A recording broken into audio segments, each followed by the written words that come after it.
तो हेलो दोस्तों, मेरा नाम है राहुल तिवारी और मैं अपने चैनल थ्रिलर बीस्ट में आप सभी लोगों का स्वागत करता हूं, जहां पर मैं हर हफ्ते भूत प्रेत ब्रह्म राक्षस की कहानियां सुनाया करता हूं। इनमें से कुछ स्टोरी आप में से कुछ सब्सक्राइबर ही हमें भेजते हैं। अगर आपके पास भी कोई ऐसी स्टोरी हो तो आप इस ईमेल आईडी पे हमें भेज सकते हैं, जिस कहानी को हम नेक्स्ट वीडियो में कवर करेंगे।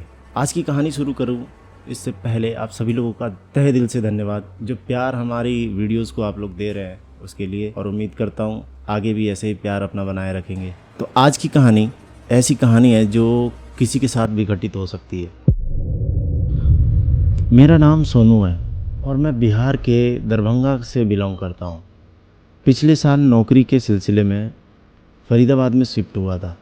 एक छोटा सा 1 BHK फ्लैट लिया था, सस्ता मिल रहा था, इसलिए मैंने ज़्यादा कुछ सोचा नहीं। ये भी पता करने की मैंने कोशिश नहीं की कि जिस फ्लैट में मैं रहने वाला हूँ उसकी हिस्ट्री क्या है। शुरू के कुछ दिन सब कुछ नॉर्मल थे।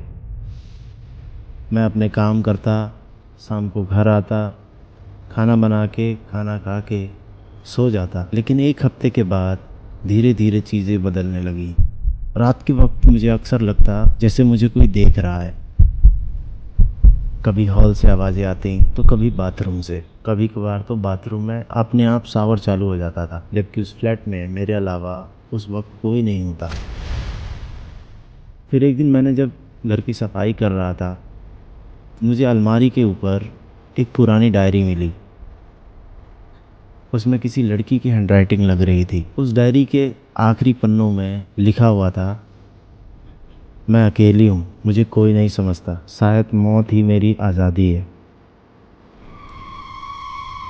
ये सुनकर मेरे होश उड़ गए और वो रात डरते डरते कैसे भी काट ली मैं। अगली सुबह फ्लैट का पड़ोसी मुझसे मिलने आया। मैंने कैजुअली उस फ्लैट के बारे में उस अंकल से पूछा। उन्होंने मुझे देखा, फिर थोड़ा सा रुक गए। फिर उन्होंने बोला, बेटा तुम्हें पता नहीं है, इस फ्लैट में एक लड़की ने सुसाइड किया था। जिस कमरे में आप रह रहे हो उसी कमरे के सीलिंग फैन से उसने अपने आप को फांसी लगा ली थी। ये सुनते ही मेरे पैरों तले ज़मीन खिसक जाती है। अब तो हर रात कुछ ना कुछ अजीब सा होने लगा था। 2 बजे रात को दरवाज़ा पीटने की आवाज़ आती थी। कभी ऐसा लगता था कि बेड के नीचे से कोई रो रहा हो। एक बार तो मुझे ऐसा लगा जैसे कोई मेरी छाती पे बैठ के मेरा गला दबाने की कोशिश कर रहा हो। मैं हिल भी नहीं सकता था, ना ही कुछ बोल पा रहा था। मुझे समझ नहीं आ रहा था कि मैं क्या करूं, इन सब चीज़ों से कैसे बचूं। फिर आती है वो रात जब मुझे सच में लगा कि अब मैं ज़िंदा नहीं बचने वाला। मैं रात को बाथरूम गया था।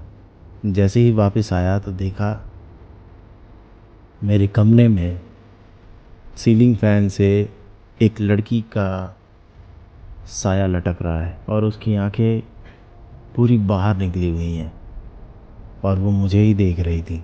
उसका चेहरा बहुत ही डरावना लग रहा था। फिर उस साये ने अपने हाथ से उस रस्सी को तोड़ा और नीचे गिर गई। फिर अचानक से मेरी तरफ देखा और पलक झपकते ही वो मेरे ऊपर कूद गई। मेरी चीख निकल गई और मैं चिल्लाते हुए गिर गया और बेहोश हो गया। सुबह जब मेरी आँख खुली तो मैं ज़मीन में पड़ा हुआ था। मेरे हाथों पे नाखूनों के निशान थे, जैसे किसी ने ज़ोर से खरोंचा हो। मैं उसी वक्त देर न करते हुए पास के ही मंदिर से पंडित जी को बुला के लाया और उनको सारी बातें बताई।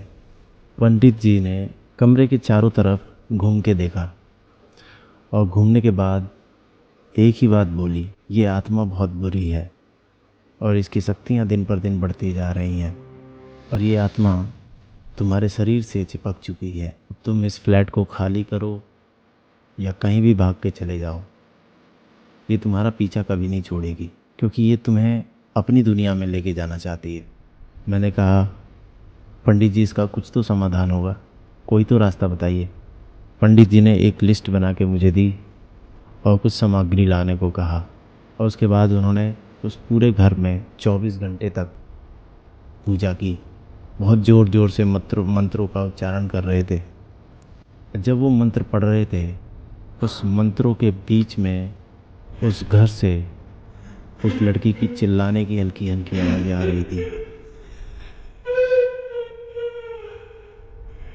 जब पूजा ख़त्म हुई तो पंडित जी ने कहा, फ़िलहाल के लिए मैंने इस आत्मा को शांत कर दिया है, पर तुम जल्दी इस फ्लैट को छोड़ के कहीं और चले जाओ, फिर ये आत्मा तुम्हारा पीछा कभी नहीं करेगी।